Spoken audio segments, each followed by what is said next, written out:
Hello guys, হয়তো আজকে আপনারা কিছু একটা উল্টোপাল্টা তো দেখতে পারবেন। আসলে এখানে কি করা আছে? এটা কি ফ্রি ফায়ার নাকি? আর হাতগুলো দৌড়ানোর সময় আমার হাতগুলো দেখবেন একটু ফাঁকা, যদি আমি হাতটা অতটা খেয়াল করি না যেহেতু। আর দেখবেন মরার অ্যানিমেশনও হয়তো মনে হবে অনেক পুরাতন সময়ের, কিন্তু না, আপনার 7গুলো অনলি দেখে নেন, হয়তো সেটিংও দেখতে বুঝতে পারতেছেন।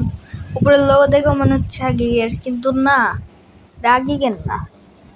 আমি আজকে খেলতেছি ফ্রি ফায়ার ম্যাক্স। তো আপনারা শুধু দেখেন, এতে আলাদা আলাদা অনেক কিছু আছে।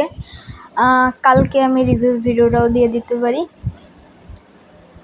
আর এখানে ওপরে যদিও দাঁড়ায় থাকে তাহলে তো হেডশটই খাবে, কারণ ফ্রি ফায়ার ম্যাক্স এ হলো রিয়েলিস্টিক না, এই জন্য আমার তো অতটা হেডশট লাগে না, তাই আমি হেডশট গান নিই নাই, কিন্তু ও নিয়ে নেবেন।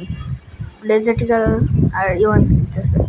আপনারা শুধু দেখেন কি করবো আজকে ওরে, এমন এমন হেডশটগুলো যে আমি ওরে মারবো আজকে, ও ভাবতেও পারবে না। এবার থেকে আমি ফ্রি ফায়ার ম্যাক্সের ভিডিওগুলো আপনারা দেখতে পারবেন। আর এতে অনেক কিছুই আছে আলাদা, যেগুলো দেখে আপনারা বুঝতে পারবেন যে না, আলাদা আলাদা যে অনেক কিছু আছে, ওইগুলোর কাজগুলো কি। এখানে ভাই আমি এখানে আমার মাথার উপর দিয়ে যাচ্ছে বলে একটু ইয়ে করে দিই। দেখতে পাচ্ছেন একদম আগের মতন লাগতেছে। আপনারা লাস্টেগুলো একটু বের হয়ে আপনাদের দেখাবেনি।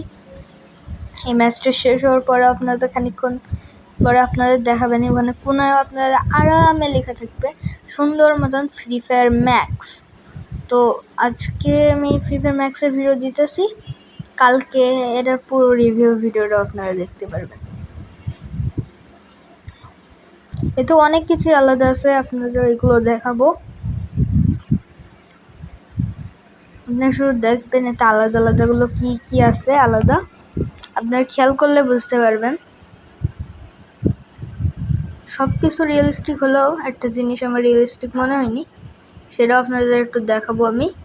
তো আপনারা একটু দেখেন, আমি এখানে অনেক ড্যামেজ দিয়ে দিই ওরে, তো না মারার কারণে আমি এখানে এসে মারতে যাই, ওর নিচে চলে যাই। গেম লক করতেছিল, কিন্তু না, আমি লকিং বাদ দিয়ে আমি ওই ধারের দিকে যাই।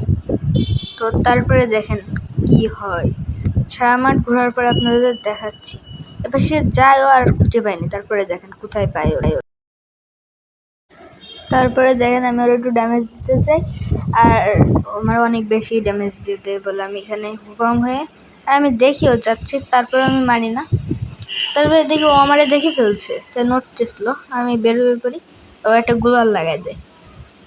তারপরে দেখেন আমি একদম রাশ মেরে দিই, সরাসরি আমার কাছে একটা গুলাল, আর আমি এখানে এসে পর একটা সুন্দর গুলাল লাগাই দেবো, আর এখানে ও বেরোবে, আর একটা মারি আর হয়ে যায় ম্যাচ বইয়া।